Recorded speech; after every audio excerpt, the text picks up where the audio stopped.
நம்ம எடுத்துக்கொள்ளலாம். ரோமர் 2வது அதிகாரம், ரோமர் 2வது அதிகாரம் 1வது வசனத்தை வாசிக்கலாம். வேத புஸ்தகத்தை எடுத்தவர்கள் ரோமர் 2வது அதிகாரத்தினுடைய 1வது வசனத்தை நாம் வாசிக்கலாம். ஆகையால் மற்றவர்களை குற்றவாளிகளாக தீர்க்கிறவனே, நீ யாரானாலும் சரி, போக்கு சொல்ல உனக்கு இடமில்லை. நீ குற்றமாக தீர்க்கிறவைகள் எவைகளோ அவைகளை நீயே செய்கிறபடியால் நீ மற்றவர்களை குறித்து சொல்லுகிற தீர்ப்பினாலே உன்னைத்தானே குற்றவாளியாக தீர்க்கிறாய். ஹல்லேலூயா, ஹல்லேலூயா. எத்தனை பேர் சந்தோஷமா இருக்கிறீங்க கர்த்தருடைய சமூகத்தில்? ஹல்லேலூயா, ஹல்லேலூயா. தேவனுடைய வார்த்தையை கேட்கறதுக்கு கர்த்தர் இந்திய இரவு வேளையிலே உங்களை இந்த இடத்துல கொண்டு வந்ததுக்காக தேவனுக்கு நன்றி செலுத்துகிறேன். ஹல்லேலூயா. தேவனுடைய வார்த்தையை கேட்கறதுக்கும் நம்ம கொடுத்து வச்சுக்கணும். ஏன்னா அவருடைய சத்திய வார்த்தைகள், புடமிட்ட அக்கினி போன்ற வார்த்தைகள், அது ஜீவன் உள்ளது. அது நமக்குள் சென்று நமக்கு ஜீவனை கொடுக்கிறதா இருக்கிறது இல்லையா? அவ்வளோ பெரிய சத்திய வார்த்தையை நம்ம கேட்கிறோம் என்றால், கேட்கிறவனும் பாக்கியவான், அதன்படி செய்கிறவனும் பாக்கியவான், நடந்து கொள்ளுகிறவன் பாக்கியவான் என்று வெளிப்படுத்தின விசேஷம் சொல்லுகிறது. வசனத்தை கேட்கிறவர்கள் பாக்கியவான்கள், அதை கேட்க ஆர்வமாய் வருகிறவர்களும் பாக்கியவான்கள். ஹல்லேலூயா, ஹல்லேலூயா. இங்க பாருங்க, ரோமாபுரியருக்கு இங்க ஒருத்தர் எழுதுறார் பாருங்க. ஆகையால் மற்றவர்களை குற்றவாளிகளால் தீர்க்கிறவனே, நீ யாரானாலும் சரி, போக்கு சொல்ல உனக்கு இடமில்லை. நீ குற்றமாக தீர்க்கிறவர்கள் எவைகளோ அவைகளை நீயே செய்கிறபடியாய் நீ மற்றவர்களை குறித்து சொல்லுகிற தீர்ப்பினாலே உன்னைத்தானே குற்றவாளியாய் தீர்க்கிறாய் என்று சொல்லுகிறார் பாருங்க. இங்க மற்றுள்ளவர்களை குற்றப்படுத்துகிறதை குறித்து ரோமர்களுக்கு எழுதுகிறார் பாருங்க. நிரூபத்துல எப்படி அவர் எழுதுறார் தெரியுமா? நீ மற்றுள்ளவர்களை குற்றப்படுத்துகிற அந்த குற்றத்தின்படி உன்னைத்தானே நீ தீர்ப்பு செய்கிற, அந்த குற்றத்தை நீயே செய்கிற, அதனால உன்னையே நீ தீர்ப்பு செய்கிற அப்படின்னு வசனம் சொல்லுகிறது. நான் சொல்லல, வசனம் சொல்லுகிறது. ஹல்லேலூயா. உண்மைதானே இல்லையா? நம்ம மற்றவர்களை குற்றப்படுத்துகிறதுக்கு நம்முடைய நாவு எவ்வளவோ அதிகமாய் செயல்படுகிறது இல்லையா? எப்பவுமே அப்படிதானே இல்லையா? இல்லையா? நம்ம யாரையும் குற்றப்படுத்துறது இல்லையோ? நீங்க யாரும் குற்றப்படுத்துறது இல்லை, நான் குற்றப்படுத்துவேன். ரட்சிக்கப்படுறதுக்கு முன்பாக எனக்கு சாட்சி, தேவன் என்னை குறித்தான ஒரு சாட்சியை கொடுக்கறதுக்கு முன்பாக நான் எல்லாரையும் குற்றப்படுத்திக்கிட்டு தான் இருந்தேன். ஏன்னா நமக்கு சத்தியம் தெரியாது இல்லையா? சத்தியத்தை தெரிஞ்சு சத்தியம் நம்ம அறிஞ்சதுக்கு அப்புறம் சத்தியம் நம்மளை விடுதலை ஆக்கணும். அப்படித்தானே அவர் சொல்றாரு. பரிசுத்த ஆவியானவர், சத்திய ஆவியாகிய பரிசுத்த ஆவியின் நம்மிடத்தில் வரும்பொழுது சகல சத்தியத்தை குறித்தும், நீதியை குறித்தும், பாவத்தை குறித்தும், நியாய தீர்ப்பை குறித்தும் நமக்கு என்ன கண்டித்து உணர்த்துகிற தேவ ஆவியானவராக இருக்கிறார். ஹல்லேலூயா. அப்போ வசனத்தை நம்ம படிக்கும் பொழுது, அதை வாசிக்கும் பொழுதும் அந்த வார்த்தையை நம்ம தெரிஞ்சுக்கிட்டோம்னா அந்த சத்தியத்தின்படி நம்மளை அவர் என்ன பண்ணுவாரு? சுத்திகரிக்கிறவராக இருக்கிறார். ஹல்லேலூயா, ஹல்லேலூயா. வசனம் என்ன பண்ணுது? நம்மளை சுத்திகரிக்கிறதா இருக்கிறது இல்லையா? அது நெருப்பா இருக்கிறது வசனம். வசனம் பரிசுத்தமா இருக்கிறது. வசனம் தண்ணீரா இருக்கிறது, ஜீவ தண்ணீரா இருக்கிறது. நித்திய ஜீவன் உன்னிடத்தில் உண்டே, உம்மிடத்தில் நித்திய ஜீவ வசனம் உம்மிடத்தில் உண்டே என்று சொல்லி அவருடைய சீடர்களை இயேசு கிறிஸ்துவினிடத்தில் சொல்றாங்களா இல்லையா? அப்ப நித்திய ஜீவ வசனமாகிய வார்த்தைகள் அவரிடத்தில் இருக்கும் பொழுது இந்த வார்த்தைகள் நித்திய ஜீவனா இருக்கிறது. அப்ப ஜீவனை கொடுக்கிற வார்த்தைகள். நாம மரித்து போய் இருக்கிறோம், நமக்கு ஜீவன் உண்டாகும்படியாக தேவன் என்ன சொல்லுகிறார்னா, மற்றுள்ளவர்களை நீ குற்றம் தீர்க்காதே, மற்றுள்ளவர்களிடத்தில் நீ குற்றம் கண்டுபிடிக்காதே, மற்றுள்ளவர்களை நீ நியாயம் தீர்க்காதே, மற்றுள்ளவர்கள் தப்பு செய்யறாங்கன்னு நீ அவர்களை சுட்டி காட்டாதே என்று அவர் சொல்லுகிறார். ஏன்னு சொல்றாருண்டா, அந்த குற்றத்தை நீ எந்த குற்றத்தை அவர்களிடத்தில் நீ சுட்டி காட்டுகிறாயோ அந்த குற்றத்தை நீயே செய்கிறபடியினால். ஹல்லேலூயா. அந்த குற்றத்தை நாம செய்றோமா? இது எப்படி ஒரு புதிரா இருக்குது இல்லையா? நமக்கு புரியல. அது எப்படி சிஸ்டர்? ஒருத்தவங்க தப்பு பண்றாங்க, அந்த தப்பை நாங்க சுட்டி காட்டுறோம், அந்த தப்பை நான் செய்யறேன்னு எப்படி சொல்ல முடியும்? நீங்க அப்படித்தானே நீங்க நினைக்கிறீங்க? நம்முடைய இருதயத்திலிருந்து புறப்பட்டு வருகிற பொல்லாத சிந்தனைகள் நம்மளை தீட்டுப்படுத்தக்கூடியதாக இருக்கிறது. அது எவைகள் என்றால் நீங்கள் எடுத்துக்கொள்ளலாம். மத்தேயு 15வது அதிகாரம் 18 20வது வசனம் வரைக்கும் ஒருத்தர் படிக்கலாம். மத்தேயு 11வது அதிகாரம் 15வது அதிகாரம் 18 20 வசனம் வரைக்கும். வாயிலிருந்து புறப்படுகிறவைகள் இருதயத்திலிருந்து புறப்பட்டு வரும், அவைகளே மனுஷனை தீட்டுப்படுத்தும். எப்படி எனில், இருதயத்திலிருந்து பொல்லாத சிந்தனைகளும், கொலைபாதங்களும், விபச்சாரங்களும், வேசித்தனங்களும், களவுகளும், பொய் சாட்சிகளும், தூஷணங்களும் புறப்பட்டு வரும். இவைகளே மனுஷனை தீட்டுப்படுத்தும்.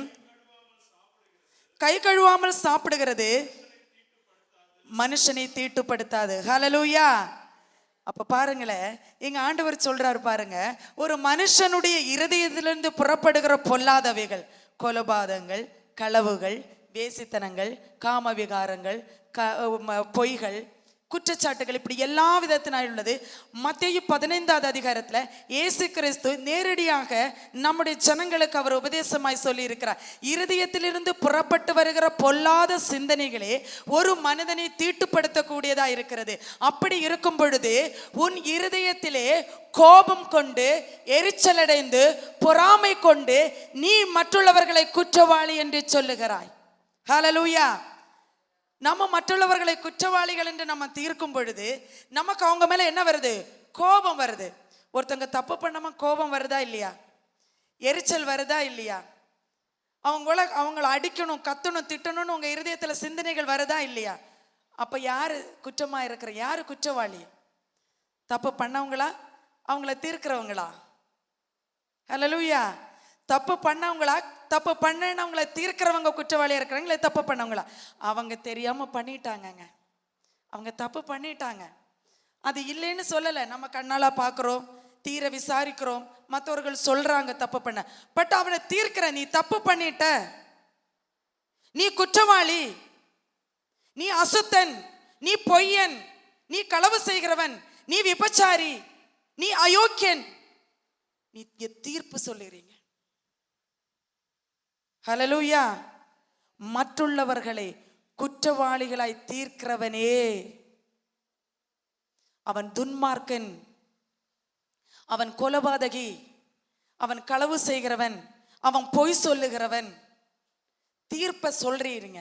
அவன் தப்பு பண்ற இல்லைன்னு நாங்க சொல்லல, அவன் பொய் சொல்றான், அவன் பொய்யன், அவன் வேசித்தனம் பண்றவன், அவன் ஒரு விபச்சாரி. தீர்ப்பு சொல்றீங்க. நாம தான் அந்த தப்பு பண்றோம்னு ஆண்டவர் சொல்றாரு. ஹல்லேலூயா. நம்முடைய இருதயத்திலிருந்து பொல்லாத, அவன் மேல உள்ள கசப்பு, கோபம், வெறித்தனம், இவைகளெல்லாம் நம்முடைய இருதயத்திலிருந்து புறப்பட்டு வந்து அவனை குற்றவாளி என்று நம்ம தீர்க்கிறோம். ஹல்லேலூயா. ஹல்லேலூயா. அதனாலதான் அவர் சொல்றாரு பாருங்க, அடுத்த வசனம் பாடுங்க. அந்த ரோமர் 2வது அதிகாரத்தினுடைய 2வது வசனத்தை படிங்க. இப்படிப்பட்டவைகளை செய்கிறவர்களுக்கு தேவனுடைய நியாய தீர்ப்பு சத்தியத்தின்படியே இருக்கிறது என்று அறிந்திருக்கிறோம். வேத வசனத்தை நம்ம படிச்சுட்டோம். இருதயத்திலிருந்து என்னென்ன நமக்கு புறப்பட்டு வரும், நம்முடைய இருதயத்தின் பொல்லாத சிந்தனைகள் எவைகளா இருக்கிறது அப்படின்னு நம்முடைய வேத வசனத்துல நம்ம படிச்சுட்டோம். படிச்சதுக்கு அப்புறமும் இதை நம்ம செய்தோம் என்றால் ஆண்டவர் சொல்றாரு சத்தியத்தின்படியே இருக்கிறது என்று. அதை பற்றி சொல்றேன், தேவனுடைய நியாய தீர்ப்பு சத்தியத்தின்படியே இருக்கிறது என்று அறியீர்களா? நீங்க அறிந்திருக்கிறீங்கல்ல? வேத வசனத்தினுடைய ஒவ்வொரு வார்த்தைகளும் நம்மளை நியாயம் தீர்க்கும் என்பதை நம்ம அறிஞ்சிருக்கிறோமா இல்லையா? இந்த சத்தியம் நம்ம நியாயம் தீர்க்குமா இல்லையா? நம்ம இந்த சத்தியத்தை நம்ம அறிஞ்சிருக்கிறபடினாலே இந்த சத்தியத்தின்படி தான் நம்மளை நியாயம் தீர்ப்பார். ஹல்லேலூயா. அது இந்த வேதம் நமக்கு வெளிப்படையாக சொல்றது. இந்த வேதமே நமக்கு சாட்சி கொடுக்கிறது.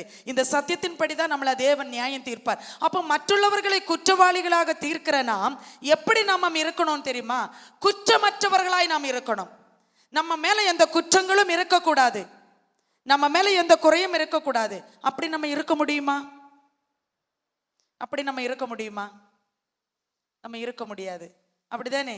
அப்படி நம்ம இருக்க முடியுமா சிஸ்டர்? குற்றம் இல்லாம நம்ம இருக்க முடியுமா? முடியாதா? முடியாது. ஏன் முடியாது? மாம்சத்துல நம்ம இருக்கிறபடினால அப்படி இருக்க முடியாது. பரிசுத்த ஆவியானவர்கள் நாம் நடத்தப்படுகிறோம் என்றால் கிறிஸ்துவை போல் நாம் இருக்க முடியும். கிறிஸ்துவை அவரே சொல்றாரு, அவரே நியாயம் தீர்க்க மாட்டார்ன்னு அவர் சொல்றாரு. நான் உங்களை நியாயம் தீர்க்க மாட்டேன், உங்களை நீங்க நம்புகிற நீங்க விசுவசிக்கிற மோசையே உங்கள் பேரில் குற்றம் சாட்டுவான் என்று சொல்லி இதே வேத புஸ்தகத்துல ஆண்டவர் சொல்றாரு, நான் உங்களை நியாயம் தீர்க்க, நான் உங்களை குற்றப்படுத்த மாட்டேன். ஆனா நீங்க நம்புறீங்கல்ல, ஒரு பாஸ்டர், ஒரு போதகர், ஒரு தீர்க்கதரிசி, நீங்க நம்புற அவர்கள் உங்கள் பேரில் குற்றம் சாட்டுவார்கள் என்று தேவன் சொல்லுகிறார். நீங்க யாரை நம்ப வேண்டும், யாரை விசுவசிக்க வேண்டும், யாரை போல் இருக்க வேண்டும்? மற்றவர்களை குற்றம் சாட்டாதபடிக்கு கிறிஸ்துவை போல் நீங்கள் வாழ வேண்டும். பிதாவுனுடைய சித்தத்தை செய்ய தான் நம்ம வந்திருக்கிறோம். பிதாவுனுடைய சிந்தனைகளை அறிந்து, பிதாவுனுடைய எண்ணங்களை அறிந்து, பிதாவுனுடைய காரியத்தை நாம் அறிந்து கொண்டு மற்றவர்களிடத்தில் பிதா நம்மிடத்தில் அன்பாய் இருக்கிறது போல நாமும் பிறரிடத்தில் அன்பாய் இருக்க வேண்டும் என்பதுதான் வேதம் நமக்கு சொல்லுகிறது. அப்படி இருக்கும்போது நம்ம என்ன சொல்லணும்? பிணியாளிக்கு தாங்க வைத்தியம் தேவை, குற்றம் செய்கிறவனுக்கு தான் வைத்தியம் தேவை. அவன் தப்பு பண்றான்னு தெரியுது, அப்ப அவன்கிட்ட நம்ம என்ன பண்ணணும்? அன்பு கூர்ந்து. பாவிகளை தானே நேசித்தார் ஏசப்பா, பாவிகளை தானே நேசித்தார் ஐயா. அப்ப பாவிகளை நேசிக்கிற தேவன், அவர் தேவனே பாவிகளை நேசிக்கிறதா இருந்தா பாவிகளை வெறுக்கிறதுக்கு உங்களுக்கு யார் சொல்லிக் கொடுத்தா? அவர்கள் தப்பு பண்றாங்க, பாவிகளிடத்தில் நம்ம இருக்கக்கூடாது அப்படின்றது யார் சொல்லிக் கொடுத்தா? அப்ப குற்றம் செய்கிற நாமள அந்த குற்றப்படுத்துற ஒவ்வொரு மனிதர்களும் தேவனுடைய சாயலில் அவருடைய ஜீவன், அவருடைய ஜீவ சுவாசத்தை உடையவர்களாக ஒரு மனிதனாய் இருக்கிறார். அவர்கள் நாம் இறக்கப்பட்டு அவர்களை பிணியாளிகளாய் இருக்கிற அவர்களை நாம் குணப்படுத்த வேண்டிய இடத்துல நம்ம இருக்கணும். அதனாலதான் அவர் சொல்றாரு, நீங்கள் குற்றவாளிகளாய் தீர்க்கப்படாதபடிக்கு எச்சரிக்கையா இருக்க அவர் சொல்றாரு. பாருங்க, நீ மற்றவர்களை குறித்து சொல்லுகிற தீர்ப்பினாலே உன்னைத்தானே குற்றவாளிகளாய் தீர்க்கிறாய். இப்படிப்பட்டவைகளை செய்கிறவர்களுக்கு தேவனுடைய நியாய தீர்ப்பு சத்தியத்தின்படி இருக்கிறது என்று அறியீர்களே. இப்படிப்பட்டவர்களை செய்கிறவர்களே குற்றவாளிகள் என்று தீர்த்தும் அவைகளை செய்கிறவனே நீ தேவனுடைய நியாய தீர்ப்புக்கு தப்பிக்கொள்ளலாம் என்று நினைக்கிறாயோ? மூன்றாவது வசனம் சொல்லப்படுங்க, இப்படிப்பட்ட செய்கிறவர்களை குற்றவாளிகள் என்று தீர்த்தும் அவைகளை செய்கிறவனே நீ தேவனுடைய நியாய தீர்ப்புக்கு தப்பிக்கொள்ளலாம் என்று நினைக்கிறாயோ? அல்லது தேவ தயவு நீ குணப்படும்படி உன்னை ஏவுகிறது என்று அறியாமல்.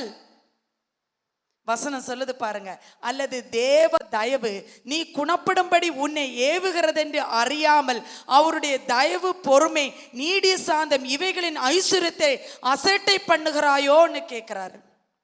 அந்த குற்றத்தை நாம செய்கிறபடினால தேவன் என்ன பண்றாராம்? நம்மளை குணப்படுத்தும்படி, நான் குணப்படும்படியாக அது அவர் நம்மளுக்கு சுட்டி காட்டுகிறதா இருக்கிறது என்று அவர் சொல்லுறாரு. நம்முடைய பையன் தப்பு பண்றான், நம்ம என்ன பண்றோம்? அவனை மன்னிக்கிறதே இல்லை.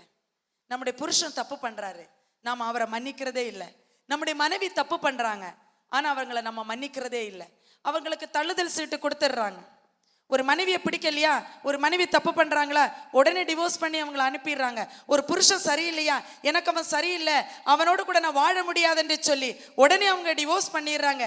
ஒரு பிள்ளை தப்பு பண்றானா, இனி இவன் கூட நான் வாழ போறதில்லை, இவன் எனக்கு எதுவும் தர வேண்டாம் என்று தாய் தகப்பன் அந்த பிள்ளையை ஒதுக்கி வைத்து தனி கொடுத்தனம் போய்விடுறார்கள்.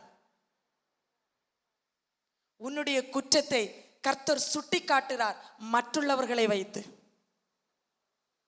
அந்த இடத்துல நீ குணப்பட வேண்டும் என்று கர்த்தர் நினைக்கிறபடினால் அது அப்படி செய்கிறார் என்று வேதம் சொல்லுகிறது.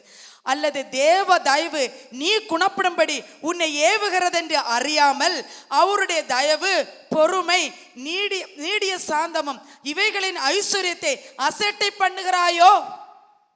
தேவனுடைய நீடிய சாந்தத்தையும் அவருடைய பொறுமையும் நீ அசட்டை பண்ணுகிறாய் என்று அவர் சொல்லுகிறார். எனக்கு அருமையான தேவனுடைய பிள்ளைகளே, மற்றவர்களை நாம் குற்றம் தீர்க்க கூடாது. என்னுடைய வாழ்க்கையும் அப்படித்தான் இருந்தது. எப்பொழுதுமே கணவரை குற்றம் சாட்டி கொண்டே இருந்தேன். எப்பொழுதும் எனக்கு இருந்த சாட்சியே அதுதான். நீங்க அப்படி பண்றீங்க, நீங்க இப்படி பண்றீங்க, நீங்க அந்த பொண்ணு கூட பேசுறீங்க, இந்த பொண்ணு கூட பேசுறீங்க, அப்படி பண்றீங்க, இப்படி பண்றீங்க, நீ குடிக்கிற, தண்ணி அடிக்கிற, அதை பண்ற, இதை பண்றேன்னு குற்றம் சாட்டி கொண்டே இருந்தேன். குற்றம் குறைகளை சொல்லிக்கொண்டே இருந்தேன். நீ எப்படி என்கிட்ட பேசலாம்? உங்ககிட்ட நீதி இல்லை, உங்ககிட்ட சரி எதுவுமே கிடையாது. நீ வேதத்தின்படி நடக்கிறாயா? வசனத்தை அறிந்திருக்கிறாய் இல்ல? இப்படி குற்றம் சொல்லிக்கொண்டே இருந்தேன். ஆனால் ஒரு நாள் தேவன் சொன்னார். யோபு சொல்லுகிறான் பாருங்க, தேவனை குற்றம் சாட்டுவன் ஒருவன் உண்டோ? அவரிடத்தில் குற்றம் கண்டுபிடிப்பவன் ஒருவன் உண்டோ? நமக்கு போக்கு சொல்ல இடம் இல்லைங்க. அவர் உட்கார வச்சு எனக்கு சொல்லிக் கொடுத்தார். சத்தியத்தை நீ அறிந்திருக்கிற இல்ல? சத்தியத்தின்படி மற்றவர்களை குற்றம் தீர்க்கிறவர்கள் நியாய தீர்ப்பில் நிற்பார்கள் என்று உனக்கு தெரியாதா? கோபம், வெறித்தனம் வருது அவர் மேல. கொல்லணும், நிறைய வாட்டி புருஷனை இருதயத்துக்குள்ளே கொலை பண்ணிட்டேன், நிறைய வாட்டி இருதயத்திலே டிவோர்ஸ் பண்ணிட்டேன் புருஷனை. அப்ப தப்பு பண்ணது அவரா இல்ல நானா? அவர் அறியாமல பண்றாருங்க. அவர் பண்றது தப்பு தான்.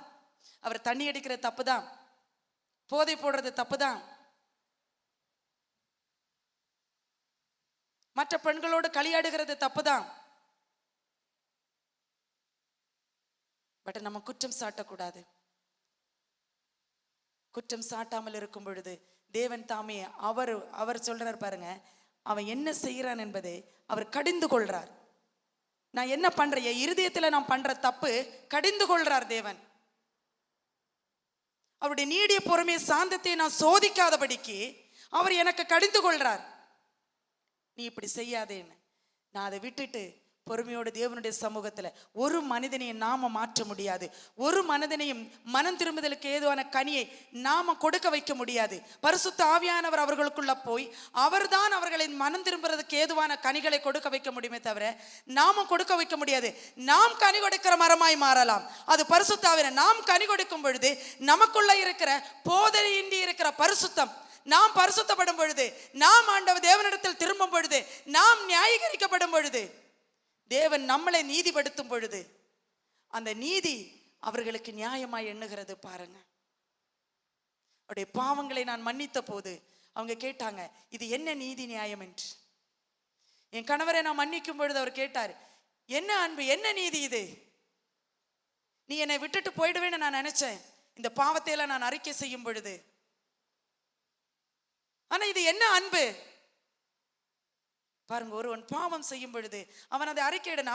அவன் தெரிந்து செய்யறதில்லை, அவன் செய்யணும்னு சொல்லி செய்யல. அவன் சூழ்நிலைகள் அவனை தள்ளப்படுகிறது. அந்த சூழ்நிலை மாறும் பொழுது அவன் மனம் மாறுகிறான் பாருங்க. அந்த சூழ்நிலை மாறுகிறதுக்கு நாமந்தான் அதை வழிவகுக்கணும். யோவான் கிறிஸ்துவுக்கு வழியை ஆயத்தப்படுத்துகிறதுக்கு வந்தான். நாம் அவருடைய வழியில நடக்கிறவர்களாய் வந்தோம். அவருடைய வழியில நடக்கிற நமக்கு எப்படி பொறாமை வருது, எப்படி இருதயத்திலே இந்த பொல்லாத சிந்தனைகள் வருது, மற்றொருவரை குற்றம் தீர்க்கும்படியாக. நாம் மற்றவர்களை குற்றம் தீர்க்க கூடாது என்று தேவன் சொல்லுகிறார். அடுத்தது பாருங்க, 5வது வசனம் சொல்லுது, உன் மனக்கடினத்திற்கு குணப்படாத இதயத்திற்கும் ஏற்றபடி தேவனுடைய நீதியுள்ள தீர்ப்பு வெளிப்படும் கோபாக்கினை நாளிலே உனக்காக கோபாக்கினையை குவித்துக் கொள்ளுகிறாயோ? நீ கோபாக்கினையை உன் மேல நீ குவித்துக் கொள்றியா? மற்றவர்களை குற்றவாளி. எனக்கு அருமையான தேவனுடைய பிள்ளைங்க, நீங்க எந்த தப்பும் பண்ணியிருக்க மாட்டீங்க. ஆனா உங்க ஹஸ்பண்ட் உங்களை மேல குற்றம் சுமத்திக்கிட்டே இருப்பாரு எப்பவுமே. என்ன ஜோம் பண்ற, நீ என்ன வேலை செஞ்ச, என்ன பண்ணி கிழிச்சிட்ட, காலையில இருந்து சாயந்தரம் வேறு வீட்டில் தானே இருக்கிற, என்ன பண்ணிட்ட, சும்மா பக்கத்து வீட்டில் இருந்து ஏதாவது குறை சொல்லிக்கிட்டே உங்களை இருப்பாங்க பாருங்க. எதையும் நீங்க நினைக்காதீங்க. அமைதலுடன் பொறுமையோடு கூட இருங்க, பொறுமையோடு கூட சகித்து கொண்டு இருங்க. நீ என்ன பண்ணிட்டேன்னு உன்னையே குற்றப்படுத்துவாங்க, நீ என்ன செஞ்சிட்டேன்னு உன்னையே குற்றவாளியாக நிறுத்துவாங்க. நீ எதையும் பேசாம அமைதியார். அவர் சொல்றாரு, அவன் தானே அதை செய்கிறபடினால் உன்னை குற்றம் சாட்டுகிறான். ஹல்லேலூயா. அந்த குற்றத்தை அவன் செய்கிறான். உன்னை சிலவேளை வேசியன்னு கூப்பிட்டுருக்கலாம். இங்க வேசியன்னு கூப்பிடுறதுக்கு இந்த கன்னியாகுமரி டிஸ்ட்ரிக்ட்ல வேறொரு பேர் உண்டு இல்லையா? அந்த பேர் என்னன்னு சொல்ல முடியாது. என் தேவனுடைய பரிசுத்த ஸ்தலத்தில் நின்று கொண்டிருக்கிறேன். ஹல்லேலூயா. ஆவியானவர் போதித்து கொண்டிருக்கிறார். கெட்டதும் நல்லதுமான கனிகள் ஒரு மரத்திலிருந்து புறப்பட்டு வராது. கசப்பும் தித்திப்புமான கனிகள் ஒரு மரத்திலிருந்து புறப்பட்டு வராது. ஒன்றி அது கசப்பான கனிகளை கொடுக்கும், இல்லை என்றால் அது தித்திப்பான கனிகளை கொடுக்கும். மரத்தினுடைய கனிகளினாலே நீங்கள் அவர்களை அறிவீர்கள் என்று வேதம் சொல்லுகிறது. ஹல்லேலூயா. அப்ப நீங்க என்னதான் அவர்கள் குற்றம் சாட்டினாலும், நீ செய்யாத தப்பை உன்னை குற்றம் சாட்டுகிறாள் என்றால் அவர்கள் அந்த பாவத்தை செய்கிறார்கள் என்று அர்த்தம். ஹல்லேலூயா. அதனால நீ பொறுமையோடு கூட அதை சகித்து கொண்டேனால் அவனை கர்த்தர் நியாயம் தீர்க்கிறார், அவனை சரி செய்கிறார் உன்னை வைத்து. வேதம் அதுதான் சொல்லுகிறது.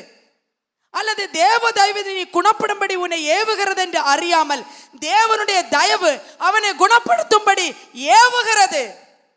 அவனே உன்னை குற்றப்படுத்த, நீ எந்த தப்புமே பண்ணியிருக்க மாட்ட, எங்கேயாவது போயிட்டு வந்திருக்கேன், எவனை பார்த்துட்டு வரேன்னு கேட்பாங்க. இல்லைன்னா எவனை நினைச்சிட்டு இருக்கிற உன் மனசுக்குள்ளேன்னு கேட்பாங்க. கேட்பாங்களா இல்லையா? என்ன நினைச்சுட்டு இருக்கிற, எவனை நினைச்சுட்டு இருக்கிற அப்படின்னு கேட்பாங்க. அந்த தப்பா அவர்கள் செய்கிறபடினாலே உன்னை குற்றம் தீர்க்கிறார்கள். தேவ தயவு அவர்கிட்ட வருகிறது, உன் மூலமாக தேவ தயவு அவங்க கிட்ட வருது. அவர்கள் மனமாற்றுகிறதுக்கு, உன் கணவர் தவறு செய்திருந்தால் உன் கணவன் மனமாறுகிறதுக்கு தேவனுடைய தயவு கடந்து வருகிறது. அந்த இடத்துல நீ பொறுமையோடு கூட நீடிய சாந்தத்தோடு கூட நீ இருக்காவிட்டால், என் தேவனுடைய பிள்ளையே, நீ யாராயிருந்தாலும் உனக்கு போக்கு சொல்ல வழி இல்லை. நியாய தீர்ப்பிலே நீ நிற்க வேண்டியதாயிருக்கும். மற்றவர்களை குற்றவாளி என்று நீ தீர்க்காதிருப்பாயாக என்று வேதம் சொல்லுகிறது. உன் மூலம் அவன் ரட்சிக்கப்பட வேண்டியதாயிருக்கிறது, இல்லை அவன் மூலம் நீ ரட்சிக்கப்பட வேண்டியதாயிருக்கிறது. அப்படி இருக்கும்போது தேவ தயவு கடந்து வரும் பொழுது நீ எச்சரிக்கையாயிருந்து அவர்களிடத்தில் நல்ல கனியை கொடுக்கிறதுக்கு நீ அறிந்திருக்க வேண்டும் என்று அவர் சொல்லுகிறார். உன் மன கடினத்திற்கு, குணப்படாத இதயத்திற்கு ஏற்றபடி உன்னுடைய மனது கடினமாயிருக்கிறது. புருஷன் மேல கோபம், தினமும் தண்ணி அடிச்சுட்டு வராரு சிஸ்டர், தாங்க முடியல சிஸ்டர், கெட்ட வார்த்தை கூப்பிடுறாரு. என்னைய நான் எதை தப்புமே பண்ணல, எப்ப பாரு என்னை கெட்ட வார்த்தை. ஏன்னா அவன் அந்த பொல்லாத இருதயம் பிணைக்கிறது. குணப்பட முடியும். என்னைக்காவது முழங்கால் படி போட்டிருக்கீங்களா? அந்த சண்டை போட்டுட்டே இருக்கமோ போய் முழங்கால் படி போட்டு ஜோம் பண்ணியிருந்தனா, சில வேளை சில புருஷர்களை அடிப்பாங்க. எங்கள் அப்பா எல்லாம் தண்ணி அடிச்சுட்டு வந்து எங்கள் அம்மா முழங்கால் படி போட்டு பாட்டு பாட ஆரம்பிச்சிருவாங்க, சைலண்ட் ஆகிடுவார். இதே ஜபிக்காமல் இருந்துச்சுன்னா கெட்ட வார்த்தை கண்டினியூஸாக கூப்பிட்டுட்டே இருப்பார். முழங்கால் படி போட்டு ஜோம் பண்ண ஆரம்பிச்சிருவாங்க. பாட்டு பாட ஆரம்பிச்சிட்டியா, சரி அப்படின்னு. குணப்படாத இருதயங்கள், உன் இருதயத்தின் கடினத்தின் நிமித்தம் கோபம். புருஷன் ஒன்று சொன்னா 10 சொல்றது பொண்டாட்டி. அடிக்க வந்தியா தொடப்பக்கடை எடுத்துட்டு திரும்ப அடிக்கிறது. நீ நல்லாவே இருக்க மாட்ட, நீ எல்லாம் ஒரு மனுஷனா, நீ எல்லாம் நாசமா போவேன்னு சபிக்கிறது. யார் சொல்லிக் கொடுத்த மற்றவர்களை குற்றம் சாட்டும்படியாக? உன் இருதயத்தில் புறப்பட்டு வருகிற பொல்லாத சிந்தனைகளினால, கோபம், வைராக்கியங்கள், கொலைகள், இதெல்லாம் அவர் சொல்றாரு. இருதயத்தின், மனிதனுடைய இருதயத்தின் பொல்லாதவைகள் சிந்தனைகள் புறப்பட்டு வருகிறபடினால நாம் எந்த இடத்துல நம்ம நிற்கிறோங்க? மற்றொரு குற்றவாளிகள் என்று தீர்க்கிற இடத்துல நிற்கிறோமா, இல்லை தேவ தயவு அவனிடத்துல நடக்கிறது என்று பொறுமையோடு கூட நீடிய சாந்தத்தோடு கூட தேவன் சொல்றாரு. அவருடைய நீடிய சாந்தம், அவருடைய தயவு அவனிடத்தில் வெளிப்படுகிறது. ஐயோ, தேவனுக்கு நான் நடுங்கி பயந்து உட்கார வேண்டும், அவருடைய தயவு கடந்து வருகிறது. என் கணவரை ரட்சிக்கப்படும்படியாக, என் கணவரை மாற்றும்படியாக, என் மனைவியை மாற்றும்படியாக, என் தகப்பனை மாற்றும்படியாக, என் தாயை மாற்றும்படியாக, என் பையனை மாற்றும்படியாக, என் மகளை மாற்றும்படியாக. அதற்கு நீயே தடையா இருக்கலாமா? சோர்ந்து போகாமல் நற்கிரியை செய்யும்படியாக கர்த்தர் சொல்றார். பாருங்க, நம்ம சோர்ந்து போகக்கூடாது. சோர்ந்து போகாமல் நற்கிரியை செய்யும்படியாக நாம் அழைக்கப்பட்டிருக்கிறோம். தேவனுடைய சமூகத்தில் நற்கிரியை செய்ய அழைக்கப்பட்டிருக்கிற நாம் மற்றவர்களை குற்றவாளிகள் என்று நாம் தீர்த்து கொண்டிருக்கிறோம், மற்றவாளிகளை நியாயம் தீர்க்கிறோம். எத்தனை வசனம், எத்தனை மெசேஜ்கள், எத்தனை பாடல்கள், எத்தனை ஆராதனைகள், எவ்வளவு கேட்டால் நம்முடைய இருதயம் குணப்படவே இல்லை. நம்முடைய இருதயம் குணப்படாமல் இருக்கிறது என்று அவர் சொல்றாரு. இருதயத்தினுடைய கடினம், குணப்படாத இருதயம். எவ்வளவு வசனங்கள் வருகிறது, எவ்வளவு ஆராதனைகள், எவ்வளவு அற்புதங்கள், எவ்வளவு அதிசயங்கள். நீ ஜீவனோடு கூட இருக்கிறதே அதிசயம் அல்லவா? இந்த பூமியில எத்தனை பேர் மண்மறைந்து போய்விட்டார்கள். நம் ஜீவனோடு கூட நிற்கிறது அவருடைய தயவினால் அல்லவோ? அப்படி இருந்துமே ஏன் நம்முடைய இருதயம் கடினப்படுகிறது? நம்முடைய இருதயம் கடினப்படாதபடிக்கு நம்ம தேவனுடைய கோபாக்கனை வருகிற நாளிலே நம்ம தலையிலே நம்ம நெருப்பு அள்ளி போடுறோம் பாருங்க. அவர் சொல்றாரு பாருங்க, நீதியுள்ள தீர்ப்பு வெளிப்படும் கோபாக்கனை நாளிலே உனக்காக கோபாக்கனை குவித்துக் கொள்ளுகிறாய். நம்மளே குவித்துக் கொள்ளுகிறோம். நம்முடைய தலையில பாவத்தை வாரி அள்ளி போட்டுக்கிறோம். ஒரு பாவம் நிறைந்த புருஷன் தாங்க. ஆனா நம்ம புருஷன் பண்ற தப்புக்கு எத்தனை பேரை நம்ம பலிகேடாக்குறோம். அவங்கள பெற்ற தாயத்தை குத்தம் சொல்றோம், தகப்பனை குத்தம் சொல்றோம், சகோதரிகளை குத்தம் சொல்றோம், சகோதரனை குத்தம் சொல்றோம். எத்தனை பேர் நம்ம சொல்றோம், உன் அக்கா அனுபவிப்பா, உன் அண்ணா அனுபவிப்பா, உன் அம்மா அப்பா அனுபவிப்பாங்க, என்னை இந்த பாடுபடுத்துற இல்லையா? என கருமையான தேவனுடைய பிள்ளையே, தேவனுடைய நீதியை நடப்பிக்கிறதுக்கு கர்த்தர் உன்னை பயன்படுத்தி கொண்டிருக்கிறார். அதையே நீ உணராமல் மற்றவர்களை குற்றவாளி என்று நீ தீர்த்து கொண்டிருக்கிறாய். உனக்கு போக்கு சொல்ல வழி இல்லை என்று அவர் சொல்லுகிறார். நீ மற்றவர்களை குறித்து சொல்லுகிற தீர்ப்பினாலே உன்னைத்தானே குற்றவாளியாய் நீ நிறுத்துகிறாய். நீ உன்னையே குற்றவாளியாய் நீ தீர்த்து கொண்டிருக்கிறாய். அதை நீ மறந்து போகாதே. தேவனுடைய தயவு எவ்வளவு பெரிது தெரியுமா? கர்த்தர் நம்மளை நியாயம் தீர்க்காதபடிக்கு, தேவனுடைய நியாய தீர்ப்பிலே நாம் நிற்காதபடிக்கு அவருடைய சமூகத்தில் நான் ஒவ்வொரு நாளும் தேவனுடைய பாவங்களை, நம்முடைய பாவங்களை அறிக்கையிட்டு, நம்முடைய செயல்களை அறிக்கையிட்டு நாம் அவரிடத்தில் கிட்டி சேர வேண்டிய நாம் தினமும் பாவத்தை கழி மறுபடியும் பாவத்துக்குள்ளதான் வைக்கிறேன். கழி மறுபடியும் பாவத்துக்குள்ளதான் வைக்கிறீங்க. அப்படி இருக்கிறதுக்கு எதுக்கு கழுவப்படணும்? மறுபடியும் பாவத்துக்குள்ள உட்கார்றதுக்கு எதுக்கு விலையேறப்பட்ட விலைக்கிரயம் கொடுத்து அவர் உங்களை பெற்றெடுத்திருக்கணும்? எதற்கு அவருடைய ரத்தத்தை சிந்தி உங்களை ஞானஸ்நானம் கொடுத்திருக்க வேண்டும்? எதற்கு விலையேறப்பட்ட ஆவியானுடைய அபிஷேகத்தை கொடுக்க வேண்டும்? மற்றவர்களை நாம் குற்றவாளிகள் என்று தீர்த்து கொண்டிருக்கிறோம் பாருங்க. உலகத்தினுடைய அதிபதி நிற்கும் போது அவர் சொல்றார் பாருங்க, உலகத்தினுடைய அதிபதி நிற்கிறான், அவனிடத்தில் என்கிட்ட ஒண்ணுமே இல்லைன்னு அவர் சொல்றாரு. எடுத்துக்கொள்ளுங்கள், யோவான் 14வது அதிகாரத்தினுடைய 30வது வசனத்தை படிங்க. யோவான் 14வது அதிகாரத்தினுடைய 30வது வசனம்.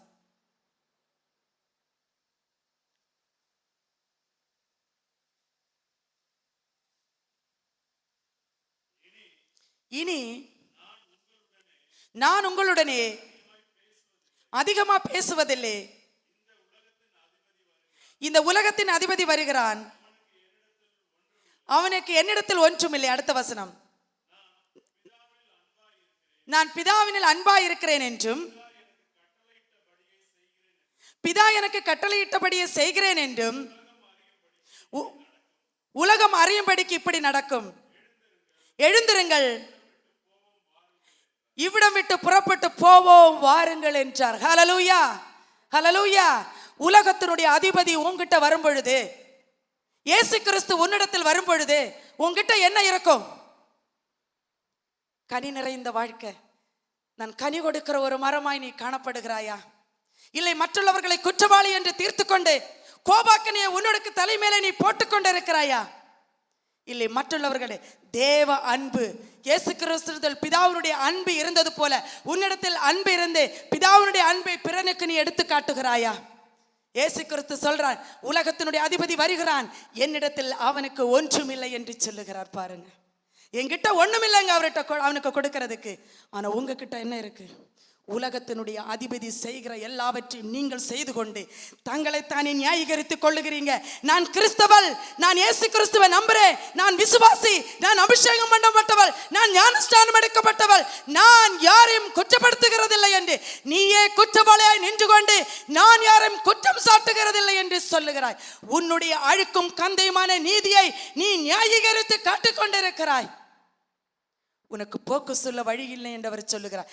தேவன் அன்பாய் இருக்கிறது போல தேவன் பிதா எனக்கு கட்டளையிட்டபடி செய்கிறேன் என்று அவர் சொல்லுகிறார். இயேசு கிறிஸ்து உங்களுக்கு கட்டளையிட்டபடி நீங்கள் செய்கிறீர்களா? ஆதியாக முதல் வெளிப்படுத்தின விசேஷம் வரைக்கும் வாசிக்கிறீர்கள் அல்லவா? வேதத்தை புரட்டி வேத பாட ஆராய்ச்சி பண்ணி வேதத்தினுடைய ஒவ்வொரு கொஸ்டினுக்கு ஆன்சர் எழுதுகிறீர்கள் அல்லவா? ஒவ்வொரு ஆலயத்திலும் குவிஸ் ப்ரோக்ராம் என்று சொல்லி நடத்துகிறார்கள். வேதத்தை படித்து வேதத்தில் உள்ள கொஸ்டின் கேட்பாங்க, அதனுடைய ஆன்சரை எழுதுகிறீர்கள். நீங்கள் எதை புரட்டுகிறீர்கள்? போக்கு சொல்ல உங்களுக்கு வழி இல்லை என்று அவர் சொல்லுகிறார். இந்த சத்தியத்தின்படி நீங்கள் நியாயம் தீர்க்கப்படுவீர்கள். ஒரு வசனத்தை கூட நீங்கள் வாசிக்கலாம். மத்தேயு 25வது அதிகாரம், மத்தேயு 25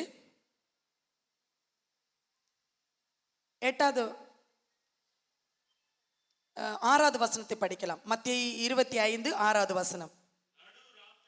நடுராத்திரியிலே இதோ மணவாளன் வருகிறார், அவருக்கு எதிர்கொண்டு போக புறப்படுங்கள் என்கிற சத்தம் உண்டாயிற்று. ஹல்லேலூயா. இதோ நடுராத்திரியிலே மணவாளன் வருகிறாருங்க, அவருக்கு எதிர்கொண்டு போங்கள். யோவானில் அவர் என்ன சொல்றாரு பாருங்க. யோவான் எழுதினில என்ன சொன்னாரு? பாருங்கள், இனி நான் உங்களோட அதிகமா பேசுறது இல்லை. உலகத்தினுடைய அதிபதி வந்திருக்கிறாங்க. நம்ம அவன்கிட்ட என்கிட்ட ஒன்றும் இல்லை, பிதாவுடைய அன்பு இருக்கிறவன பிதாவுடைய சித்தத்தை நான் வந்தேன். வாங்கள் எழும்போம், வாங்கள் போகலாம் என்று அவர் சொல்றார். இந்த இடத்தை விட்டு நாம் புறப்படுவோம் என்று சீஷர் இடத்தில் அவர் சொல்றாரு. மத்தேயுவில் அவர் சொல்றாரு, அவர் நடுராத்திரியிலே அவர் இருட்டோடு கூட வருகிற மணவாளனாய் இருக்கிறார். அவர் நடுராத்திரியிலே இதோ மணவாளன் வருகிறார், அவருக்கு எதிர்கொண்டு புறப்பட்டு போகிற சத்தம் உண்டாயிற்று. நீங்கள் ஒரு மணவாட்டியாய் இருக்கிறாயா? இல்லை மற்றவர்களை குறை கூறிக்கொண்டு குற்றத்தை செய்து கொண்டிருக்கிறாயா? மறுபடியும் மறுபடியும் பாவம் செய்கிறவர்களாய் உனக்கு போக்கு சொல்ல வழி இல்லை என்று அவர் சொல்லுகிறார். எனக்கு அருமையான தேவனுடைய பிள்ளையே, இந்த இரவிலே நீ உன்னுடைய படுக்கைக்கு போகிறதுக்கு முன்பாக கர்த்தருடைய சமூகத்தில் நின்று கொண்டு நீ உன்னை ஆராய்ந்தறிந்து யாரையாகலும் நீ குற்றம் தீர்த்ததுண்டால், மற்றவர்களை நீ குறை சொல்லிட்டுண்டால், தேவனுடைய சமூகத்தில் கர்த்தாவே நானே என்னை பழி வாங்கிக் கொள்ளுகிறேன், நானே என்னை குற்றம் தீர்க்கிறேன், நானே குற்றவாளியாய் நிற்கிறேன், என் பாவங்களை நீ மன்னியும் ஆண்டவரே. உம்முடைய நீதி நியாயங்களை நடப்பிக்கிறதுக்கு என்னுடைய வாழ்க்கையை நீர் பயன்படுத்திக் கொள்ளுகிறீர்கள் என்றால், ஆண்டவரே என்னை நான் ஆண்டவரே உம்முடைய சமூகத்தில் ஒப்புக் கொடுக்கிறேன். கர்த்தாவே உம்முடைய நீதி நியாயத்தை என் மூலமாக நீர் நடப்பியும் ஆண்டவரே என்று நீங்கள் ஒப்புக் கொடுங்கள். ஒருவேளை கர்த்தர் மனமிறங்கி உங்கள் பாவங்களை மன்னிக்கலாம். ஒருவேளை கர்த்தர் மனமிறங்கி உங்களுடைய மீறுதலை அவர் மன்னிக்கலாம். ஏனென்றால் பாவியை ரட்சிக்கிறவே, பாவியை மனம் திரும்ப செய்கவே மனுஷகுமாரன் பூமிக்கு வந்தார். ஹல்லேலூயா. நம்மளை வேறு ஆராய்ந்து அறிகிற தேவன், நம்மளை அவர் குற்றம் தீர்க்கிறவர் அல்ல, நம்மளை மன்னிக்கிறவராய் அவர் இருக்கிறார். ஹல்லேலூயா. அவர் நம்மளை மன்னிப்பது போல நாம் பிறரை மன்னிக்க வேண்டிய இடத்துல இருக்கிறோம். நாம் பிறரை மன்னிக்காமல் நாமே அந்த குற்றத்தை செய்கிறவர்களாய் இருக்கிறோம். ஹல்லேலூயா. உன்னை உன் கணவர் குற்றப்படுத்தினாரா? இல்ல மனைவி உன்னை குற்றப்படுத்தினாங்களா? பொறுமையோடு கூட இரு. தேவ தயவும் தேவ நீதியும் உன் மனைவியிடத்திலும் உன் புருஷனிடத்திலும் உன் குடும்பத்தாரிடத்திலும் நடப்பிக்கும்படியாக அப்படி ஆகிறது. பொறுமையோடு கூட காத்திரு. கர்த்தருடைய நீதி உன்னிடத்தில் வெளிப்படும். அவர் மணவாளனாய் வரும் பொழுது, இரவோடு கூட வரும் பொழுது, நீ தீவெட்டியிலே உன் விளக்கு எரிந்து கொண்டே இருக்கும். பாரு, உன் விளக்கு எரிந்து கொண்டே இருக்கும். நீ எதிர்கொண்டு போற மணவாட்டியை கர்த்தர் உன்னை மாற்றுவார். கண்களை மூடலாமா? ஹல்லேலூயா. உம்மை நன்றியோடு கூட துதிக்கிறோம் ராஜா. பரிசுத்த தேவனே, இந்த இரவு வேளையிலே கர்த்தாவே நீர் எங்களோடு கூட நீர் பேசினதுக்காக உமக்கு நன்றி செலுத்துகிறோம். பரிசுத்தராய் நீர் இருக்கிறபடினால் நாங்கள் எல்லாரும் பரிசுத்தமாய் இருக்க நீர் விரும்புகிறீர் கர்த்தாவே. நாங்கள் மற்றவர்களை குற்றப்படுத்தி கொண்டே இருக்கிறோம் ஆண்டவர். அந்த தவறு நாங்கள் செய்கிறபடினாலே மற்றவர்களை நாங்கள் குற்றம் தீர்க்கிறோம் ஆண்டவரே. அந்த குற்றம் நீங்கள் தீர்க்காதிருங்கள். தேவ தயவும் நீதியும் உன் மூலமாக உன் புருஷனுக்கு வர வேண்டும், உன் மூலமாக உன் மனைவிக்கு வர வேண்டும், உன் மூலமாக உன் குடும்பத்துக்கு வர வேண்டும், உன் மூலமாக இந்த ஜனங்களுக்கு, இந்த உலகத்திற்கு, இந்த உலகத்தினுடைய எல்லா மக்களுக்கும் கடந்து செல்ல வேண்டியதா இருக்கிறது. சுவிசேஷம் என் மேல் விழுந்த கடமையா இருக்கிறது. உன் மூலமாக சுவிசேஷம் கடந்து செல்ல வேண்டியதா இருக்கிறது. நீயே குற்றவாளியாய் நின்று கொண்டிருந்தால், நீயே குற்றவாளியாய் நின்று கொண்டிருந்தால் யார் புறப்பட்டு போவா? மணவாளனுக்கு முன்பாக யார் புறப்பட்டு போவார்கள்? உலகத்தின் அதிபதி அவரிடத்தில் வரும் பொழுது எதுவுமே இல்லை அவர்கிட்ட. அப்படிதான் இருக்க வேண்டும். உலகத்தினுடைய அதிபதி உன்னை குற்றம் சாட்டாதபடிக்கு நீ நம்பின மோசே, நீ நம்பின தீர்க்கதரிசி உங்கள் பேரில் தேவனிடத்தில் குற்றம் சாட்டுவான். நீ ஒரு மேய்ப்பனுடைய கரத்தில் இருக்கலாம், உன்னுடைய சர்ச்சில் உன்னுடைய போதகருடைய கீழே இருக்கலாம். பட் அந்த போதகனே உன்னை குற்றம் சாட்டாதபடிக்கு தேவனிடத்தில் நீ எச்சரிக்கையாயிருந்து சத்தியத்தை அறிந்து சத்தியத்தின்படி நடக்க நீ எச்சரிக்கையாயிருந்து அவர் சொல்லுகிறார். நீ போடுகிற காணிக்கையிலே கர்த்தர் மகிமைப்படுகிறதில்லை. உன்னுடைய சுய கிரியையிலே, உன்னுடைய கிரியையிலே நற்கனிகள் இருந்தால் நற்கனிகளை பார்த்து கர்த்தர் சந்தோஷப்படுகிறவராயிருக்கிறார். அவர் மகிமைப்படுகிறவராயிருக்கிறார். அவர் ஆண்டவரே சப்பா அதிலே களிகூறுகிறவராயிருக்கிறார். உன்னை அவர் மேன்மைப்படுத்துகிறவராயிருக்கிறார். உம்மை நன்றியோடு கூடமே துதிக்கிறோம் கர்த்தாவே. ஆண்டவரே, எங்களை தாழ்த்தி ஒப்பு கொடுக்கிறோம் ராஜா. இதுவரைக்கும் நாங்கள் மற்றவர்களை குறை கூறிக்கொண்டிருந்தால் எங்களை மன்னியும் தேவனே. அப்பா, போக்கு சொல்ல எங்களுக்கு வழி இல்லை கர்த்தாவே. எங்களை மன்னித்து நீர் ஏற்றுக்கொள்ளும் ஆண்டவரே. நீரே பொறுப்படுத்திக் கொள்ளும். துதி கன மகிமையெல்லாம் உமக்கு ஒருவர் கேர் எடுத்துக்கொண்டு ஏசு கிறிஸ்துவின் நாம ஜெபத்தை கொள்ள நல்ல பிதாவே, ஆமேன். என் ஆத்துமாவே கர்த்தரை ஸ்தோத்திரி, என் முழு உள்ளமே பரிசுத்த நாமத்தை ஸ்தோத்திரி. என் ஆத்துமாவே கர்த்தரை ஸ்தோத்திரி, கர்த்தர் செய்த சகல உபகாரங்களை மறவாதே, ஆமேன்.